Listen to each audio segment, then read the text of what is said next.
Hello guys, আবারও একটা mini blog নিয়ে চলে এসেছি। আজকে ছিল আমাদের এক্সামের থার্ড দিন। তো রাত জেগে পড়ার জন্য আর সকালে তাড়াতাড়ি ওঠার জন্য চোখ মুখের অবস্থা খুবই খারাপ ছিল। আর যেহেতু আজকে আমি খুব লেট হয়ে গিয়েছিলাম, তাই দেখো এখন ট্রেনে উঠে গেছি। আর ট্রেনে খুবই ভিড় ছিল। ট্রেন থেকে নেমে এখানে দেখি একটা লম্বা লাইন পড়েছে অটোতে ওঠার জন্য। বাট আমাদের যেহেতু লেট হয়ে গিয়েছিল, তাই অটোওয়ালা কাকুকে রিকোয়েস্ট করাতে আমাদের কিন্তু আর লাইনটা দিতে হয়নি। তবুও কিন্তু অটোতে উঠে আমাদের অনেকক্ষণ দাঁড়িয়ে থাকতে হয়েছিল, যেহেতু দেখো রাস্তাটা ভীষণই জ্যাম।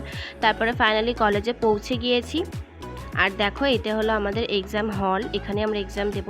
তো এক্সাম দিয়ে বেরিয়ে পড়েছি। আর এখন সবাই মিট করব, যেহেতু আমাদের সব ফ্রেন্ডদের আলাদা আলাদা রুমেই পড়েছিল এক্সামটা। আর এইটা দেখো, এটা হলো বিধাননগর গভর্নমেন্ট কলেজ, তোমরা অনেকে চিনে থাকবে।